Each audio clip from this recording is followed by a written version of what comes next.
Once the boating season is over, it's time to start thinking about winter mooring. But often, when I walk along the docks in winter, I see moorings that are absolutely inadequate to withstand a whole winter of strong winds and rough seas, and if they do hold up, it's surely thanks to some sea god who takes pity on the boat. But don't worry, in this video I'll explain how to make your mooring hurricane-proof.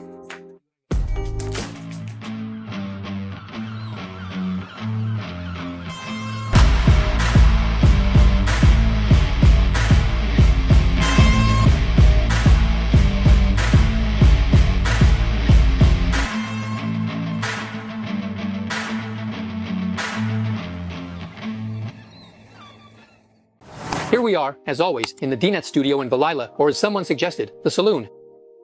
As mentioned earlier, today we're talking about mooring, and specifically about winter mooring, that is, the kind of mooring you set up before leaving your boat in the water to bob around for quite a while, often all through autumn, winter, and sometimes even spring. There are just a few rules to follow, and the first one is definitely use common sense. There's no point in tying lines everywhere or making unlikely knots. No need to stretch miles of lines around your boat. Just a few things, but done right, and we'll go over them shortly.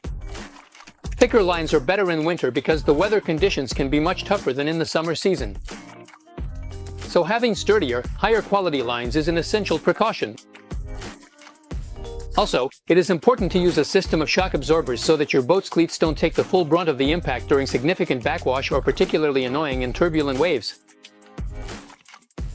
Choose thicker lines than the ones you use in summer, because if there's a particularly strong strain, they'll withstand the blows better. Check the weather forecast. If you know a particularly tough storm is coming, go check your moorings, because a damaged line can put the entire mooring at risk, especially if it's a trap mooring. The ideal mooring is one that allows the boat to move freely but in a controlled way, without suffering excessive jerks or impacts. You achieve this by finding the right tension in the lines, which depends on various factors and takes a bit of experience.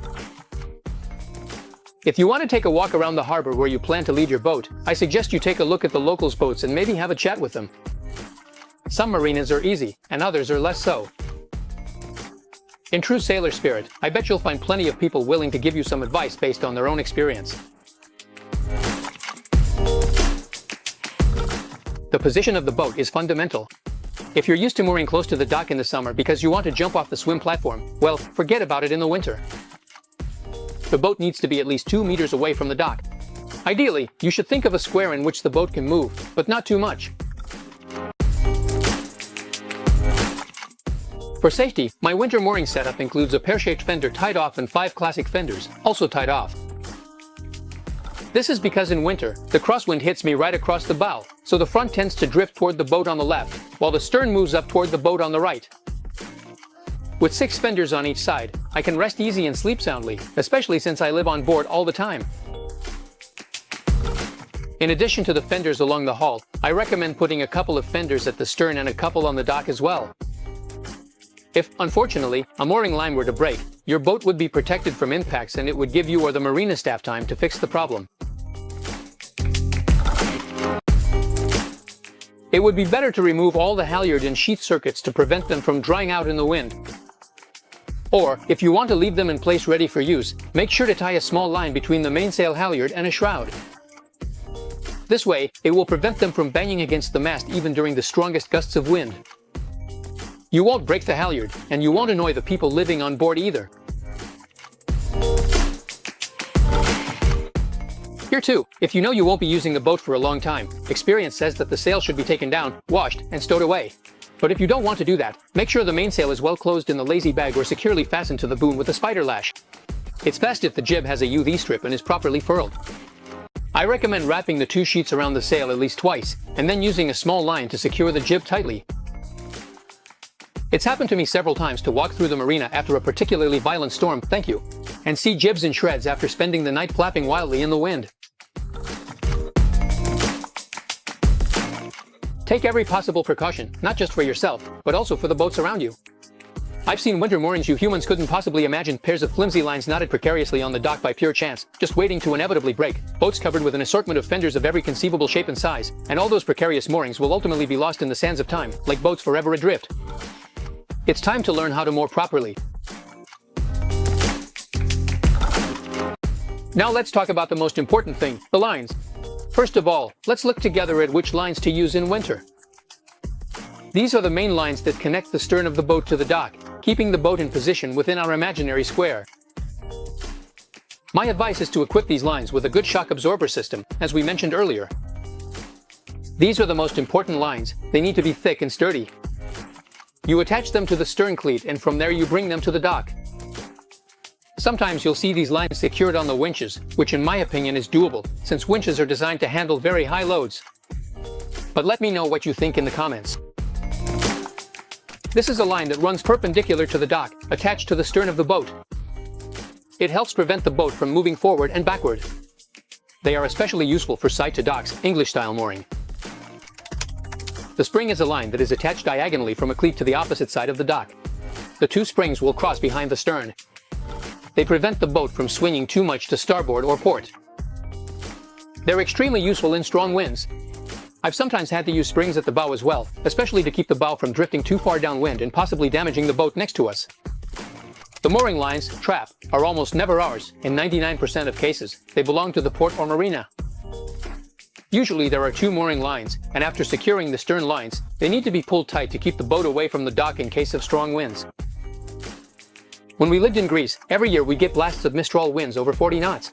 In that case, there were 3 mooring lines, because in winter, 3 is what it takes. Avoid lines that are too tight, because they can wear out faster, and a line that's too tight can even break if the boat moves suddenly. But also avoid lines that are too loose, because they can let the boat bang against the dock or other boats. You need to find the right tension. The line should be tight enough to keep the boat stable, but not so tight that it prevents the boat's natural movement from the sea and wind. It's essential to use quality lines. Choose lines that are resistant to abrasion and UV rays, with a larger diameter than what your boat's weight would normally require. Even if you spend a bit more, remember, you're protecting your boat. If you happen to moor where the tidal range is strong, I'm thinking of the Venice Lagoon, but not only there, remember to adjust the lines so you don't end up hanging from the dock.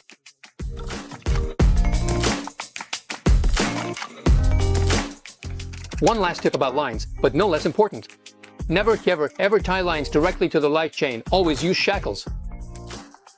Also, if you see that your line is rubbing against the edge of the dock, buy some short lengths of chain and use them to prevent the line from breaking. And if it keeps rubbing on the edge, I can assure you that sooner or later it will break. In this case, I recommend checking out our video on how to moor Stern-To. Keep in mind that during the winter there's one thing you need to remember. You won't be leaving the next day, so your mooring needs to be extra secure. Follow all the steps I just explained and you won't have anything to worry about. After you've done a proper mooring, you'll need to test it. Start the engine and gently push the throttle forward, making sure all the stern lines are working properly. Release the throttle, return to neutral, and put it in reverse. Give it some gas and check how much the boat moves closer to the dock. Don't be afraid to give it some throttle. Remember, your mooring needs to withstand the force of all the winter storms. Release the throttle, and if you're satisfied, shut everything down and close up the boat. Remove the gangway and head home. If something doesn't feel right, check the tension of the lines and test the mooring again. We've reached the end of this video, but I still have one more tip for you. If you're pretty tech savvy, you can buy a webcam and install it on your boat, maybe on the mast, so you can keep an eye on things. Thanks. This way, you can monitor your mooring even when you're away, and if something breaks or something strange happens, you can alert the dockhands in time. But if you're the anxious type, I strongly advise against it, because you'll end up spending the whole winter and every night worrying as you watch your boat gently rocking on your phone. Now that you're a mooring expert, tell us in the comments what your winter setup is, and don't forget to share this video with your boat neighbor, the one who always moors at random. Happy mooring in fair winds, not too little, not too much. But is it right?